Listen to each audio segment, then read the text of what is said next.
I think we're ready. Should we get started? Ashley? Yeah, so what's the process now for Cosby's degree? Do you guys mail him a letter letting him know? Or? We will mail his attorney a letter. That's what we plan to do. Thank you. Rudy? The legislative Black Caucus members, leaders have sent you a letter asking you to come to a committee meeting to explain the situation on safety on campus in light of the rape at UMKC. They issued a press release saying that the Cosby rescission is a smokescreen to take away attention from that. Will you visit with those legislators? Yes, I will. And has that been set up? Not yet, but I will. I think you're speaking about Representative Courtney Curtis and his requests. We take those requests very, very seriously. But for our action today, if I can go back, it is not a smokescreen. This is a matter that's very important for us, as well as the incident that occurred at UMKC. We care deeply about how we treat each other, especially our students. And today's action also strongly emphasizes our commitment to the safety of our students, and the values that this message sends is very strong, very strong. So yes, I do plan to meet with the members. You mentioned a couple weeks ago that there would maybe be 2 to 3 weeks where we wouldn't know the exact future of the lobbying team. Has that changed? Not yet. We are currently developing a job description for Director of Government Relations, and we will most likely release that in the next few weeks. And we'll have a national search to identify the best people to represent us and our interests, and the interest of our students and our faculty at the legislature. So that's Missouri, not federal. That's Missouri. With the federal, we have not yet decided what path to follow, but we are also exploring the possibility of having a lobbying firm represent our interests, especially to get additional high-profile research projects that benefit this region. Yes, Alyssa. You talked a little bit yesterday about kind of phasing out some of the academic programs or the consolidation efforts that you have to do. That's right. Citing in the springtime, saying that was when Mizzou hoped to have at least a plan in place. How do you plan to navigate? It was interesting when you noted what happened with the agricultural journalism program. How do you plan to navigate like the blowback that you're going to see from some of the students, some of the frustrations? And I mean, I spoke to a student last week on campus who said there are only 200 people in her program, and it's the reason why she goes here, but she's very nervous about it getting cut. Well, to answer your question about blowback, we are going to have to make some very difficult decisions. And those decisions, while it may not be popular for all of our constituents to accept, those will be decisions that we make with full input from the community. And that's why it's going to take another 6 months to not only discuss our plans, evaluate the plans with the faculty, staff, and students, but also with the external community to get their input as well. But after receiving all of those input, we do have to make the tough decisions to ask ourselves, what are the programs that we want to continue to support? And what are the programs that we can no longer afford to support, even if they may be outstanding programs? We are facing a situation where state finances or state support, if I believe, will be maintained at the current level or most likely going to fall in future years. So we have to be prepared for the future. We can't just react to future cuts without having plans in place to address our own destiny.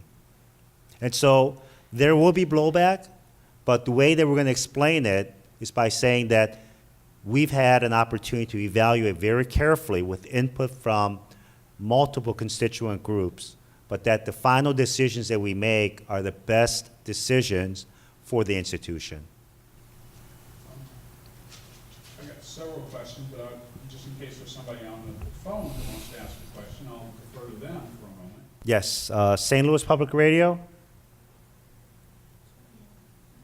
No, I'm okay, guys. All right, he's okay. Chairman Graham, a lot has gone on since the last meeting of the Board of Curators. Could you tell me whether if any of these decisions have upset or disappointed you? And generally, what is your impression of how things are going under President Choi? I would have to say that I'm probably, or not probably, I am as optimistic as I've ever been about the future of this university, and in large part because of the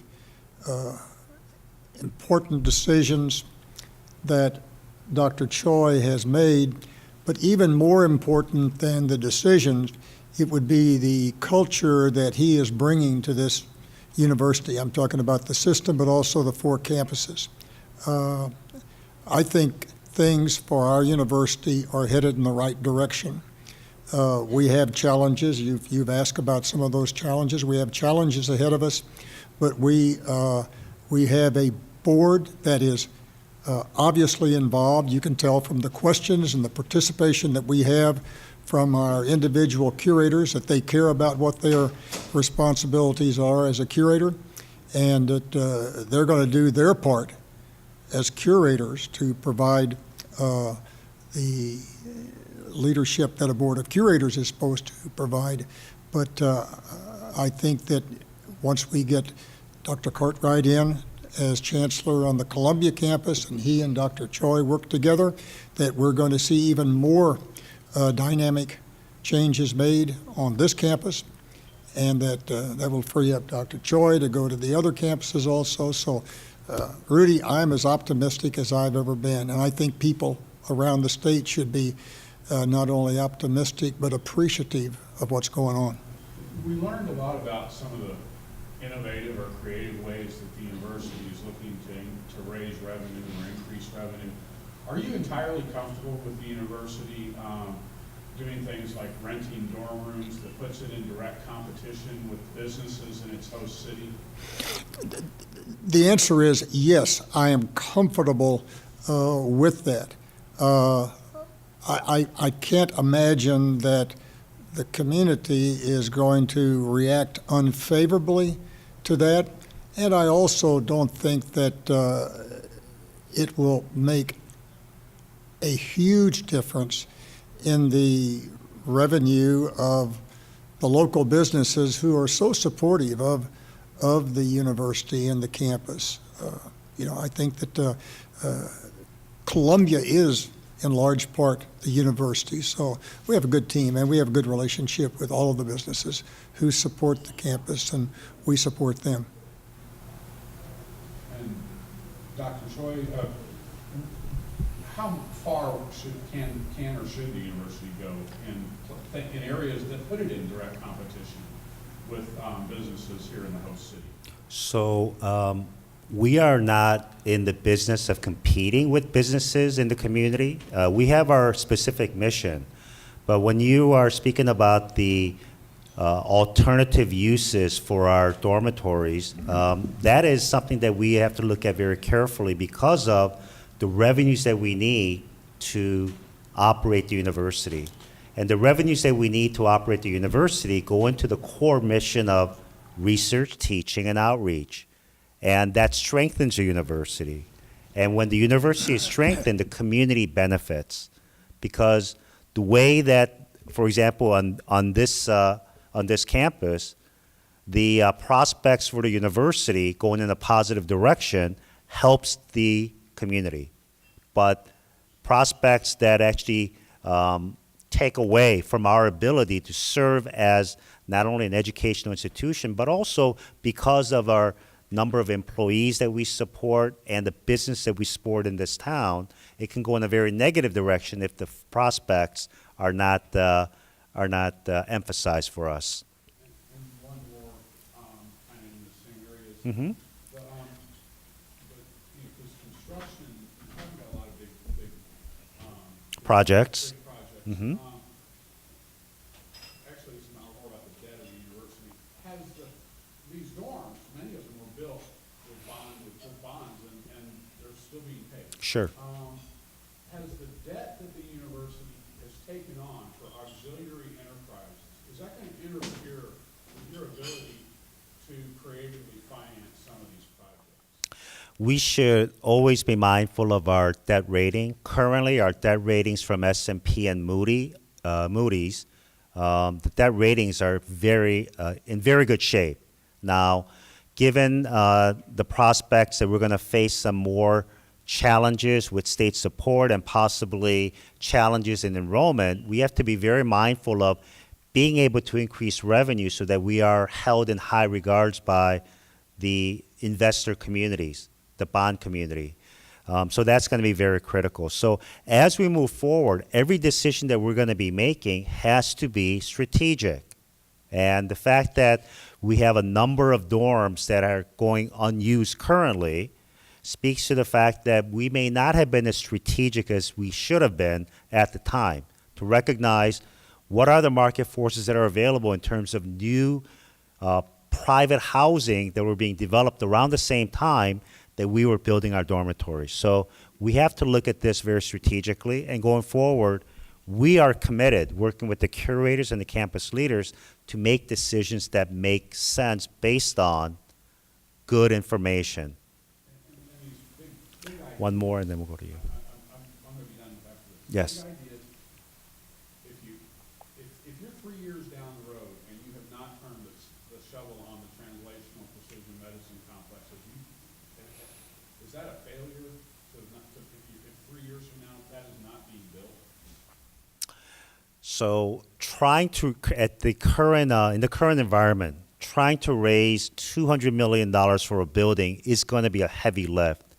And so I don't want to have an artificial timeline of 3 years to make this happen. This is a building that should have been built about 10 years ago.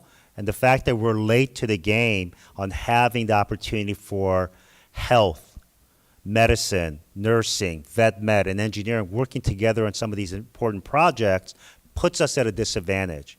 I would like to see this building built even before 3 years, but I also recognize that we have to raise $200 million that can come from reallocation of resources, private support, federal support, and hopefully state support. But that plan will be moving forward very quickly because it's a critical investment that's needed to not only attract new faculty, but to retain our best faculty members at the university. We're going to go to Alyssa, and then we'll come back to you, Ashley. You've spoken at the last, in the last president's report about hiring a firm or something to come up with concrete numbers about the amount of economic. That's right. That the university gives to. That's right. What's the status on coming up with something like that, particularly in light of wanting to ask the legislature for a 5% increase in state appropriations? It seems like something like that is so timely. It is very timely, and the firm that we will be working with is called Tripp Umbach. And this firm is led by Mr. Paul Umbach, who is now a resident of Kansas City. And they are the national leaders when it comes to evaluating the comprehensive impact of a university and the university system to the state's economy. They've worked with top universities, including University of Illinois, Minnesota, University of Washington, University of Connecticut. And it's about time that we concretely evaluate and demonstrate the value that we provide to the state of Missouri. And it's a number that we can only guess at this point, but to have that concrete evaluation for which we can compare to other systems and to demonstrate to the state the return on the investment made by the state will be a very powerful statement. So that project will be moving forward in the next few weeks. And then last really good thing for me as well, related to Cosby, do you have any comment on the fact that he's now announced that he's going to go around and give presentations about how to avoid the students that No, I have no comments on that. Thank you. Let's talk about UMSL really quickly. Yes. It's been hit year over year between enrollment issues. and That's right. the state of That's right. And the bulk of their layoffs have kind of already happened before. That's right. This big effort. But can you talk about how you want to breathe new life into UMSL?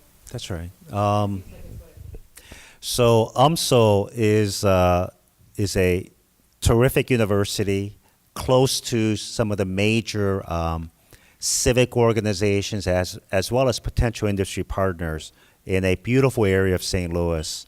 I believe UMSL, like all the other campuses, need to begin to reinvent itself. And I've been speaking with Chancellor George, as well as the new provost, Kristen Sobolik and Rick Baniak. And they're committed to reinventing UMSL by leveraging its place within the city, to be able to have additional partnerships with industry to provide internship opportunities, experiential learning, develop partnerships not only with industry partners within the city, but also other universities as part of the system to develop more computer science and engineering research partnership will be very key. Also, UMSL has relied quite a bit on the number of transfer students that make up the bulk of their student body. But with their tremendous program that they have for dual enrollment and dual credit, which registers over 6,000 students, they can actually develop a program that can have a higher yield of those students who come in as first-time freshman students. So there are different ways that we can leverage that, but UMSL also needs to determine, like all the other campuses, what are the areas of strength that they want to focus on. And as I mentioned last time, we just can't be all things to all people. We are not going to be duplicating majors that at all campuses because it is the wish of the campus to do so. We're going to evaluate as a system to see where are the areas that represent areas of strength so that we can collectively, with the system and the campuses, make investments to make that happen. But I'm very excited about the opportunities at UMSL. Thank you. Anyone from the phone? Another question or two, because we've got a Maybe one more question? meeting we got to go to. Yeah, Rudy? Back to the university relations staff and some of the communication staff that was let go. You talked, Dr. Choi has talked about excellence and people who are bringing value and recognition to the university. And there's a group in an area called the Zoo Creative that won an international award for their work on bringing students to the university and introducing the university to students, exactly what your biggest issue is right now. And you laid them off right before they won an international award, gold medal. Are we moving too fast on some of these decisions? Are we getting rid of people who fit what Dr. Choi is talking about in terms of recognition and excellence? Well, No, Dr. Choi we're not. handled that, but that's some of the tough decisions he's talked about, but I'll let him answer that. So we are not moving too fast. Mizzou Creative, like all the other marketing and strategic communications groups within the university system, have to focus on the key goals of the university. Right now, it's about developing or redeveloping a brand for the system and each of the campuses to provide compelling reasons why faculty members should start and continue their careers here, why we need to attract the best and brightest students, regardless of their socioeconomic class and background, to attend the University of Missouri system campuses, and to provide value to the citizens of Missouri. That's the message that we need to be sharing very effectively. And so we need to grow this at home. And I am confident that under leadership of Professor Suzette Hyman, and I see in this room Christian Basie, Kelly Weeman, and a number of talented individuals across the campuses in the system, that we are going to have a very proactive, strategic communication and engagement strategy that help to not only share our message, but also help to become a better university that celebrates the most important things that we do. So we are not moving too fast, and we will continue to move to consolidate where it's needed to have a stronger university system. I see we're being called to our executive meeting. Thank you, everyone, and we'll see you in July.